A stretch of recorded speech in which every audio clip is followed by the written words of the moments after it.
University, professor at Columbia University, and a senior advisor at the United Nations on the Sustainable Development Goals.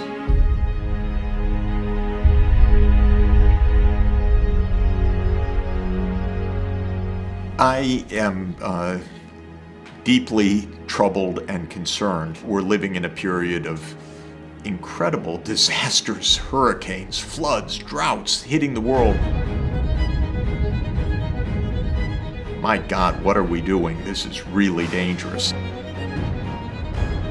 People need to understand this. There's going to be worse to come in the future, even if we get everything under control, because we have a process that is gradually going to warm the planet for some decades now. And as that warming comes, that's more energy that's going to fuel intense storms, cause more extreme heat waves, more floods, and more droughts. Unless we are very clear and agree globally that by the middle of this century, we have replaced fossil fuel with wind, solar, hydro, ocean, and other zero carbon forms of energy. I know how hard it is to get the world to change course. There are so many powerful interests. Our politics are short-term, often very corrupt. But what we've learned from big social change, whether it was the fight to end slavery, whether it's women's rights, whether it was the struggle to end colonization, it's a big task, and all parts of society have to be engaged. Civil action, absolutely. The divestment campaign, consumer boycotts, litigation against bad behaviors, all crucial. Businesses, especially the ones that are clever, are going to say, the world's going in a different direction. I want to get ahead of the market so that I'm there. So business, very, very important. Government, vital. If we're going to have rule of law, we need government. We need activists in business, activists in government, activists in civil society to be taking the lead and helping all of society to understand this is real. Let's move. A year and a half ago, I didn't speak to anyone unless I really had to. But then I found a reason to speak.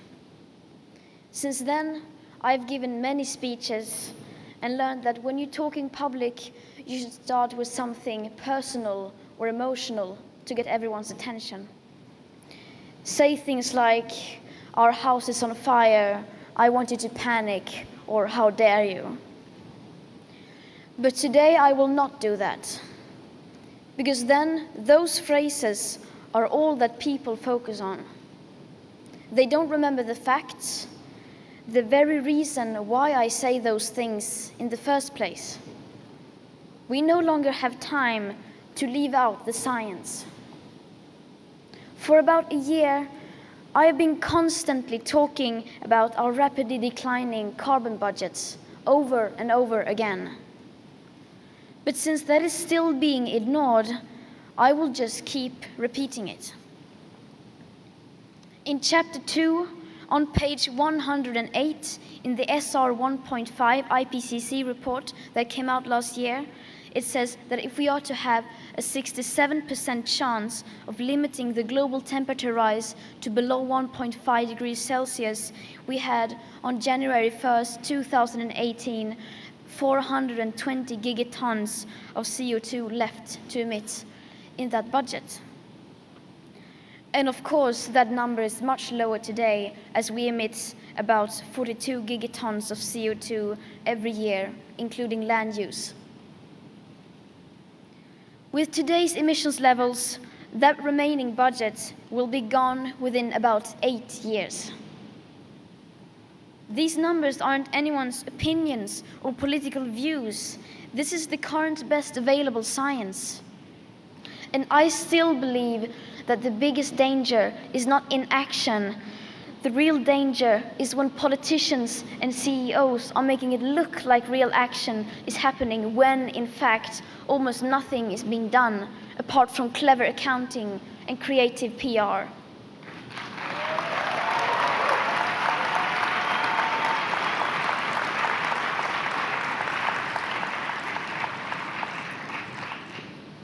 I have been fortunate enough to be able to travel around the world. And my experience is that the lack of awareness is the same everywhere, not the least amongst those elected to lead us. There is no sense of urgency whatsoever. Our leaders are not behaving as if we were in an emergency. In an emergency, you change your behavior. If there's a child standing in the middle of the road and cars are coming at full speed, you don't look away because it's too uncomfortable. You immediately run out and rescue that child. And without that sense of urgency, how can we, the people, understand that we are facing a real crisis? And if the people are not fully aware of what is going on, then they will not put pressure on the people in power to act. And without pressure from the people, our leaders can get away with basically not doing anything, which is where we are now. And around it goes. In just 3 weeks, we will enter a new decade. A decade that will define our future.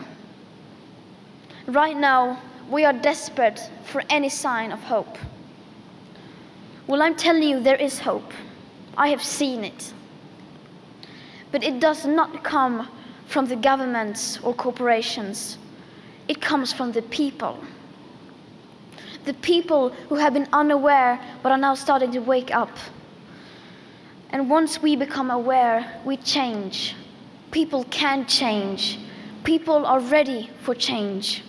And that is the hope, because we have democracy. And democracy is happening all the time, not just on election day, but every second and every hour. It is public opinion that runs the free world. In fact, every great change throughout history has come from the people. We do not have to wait. We can start the change right now.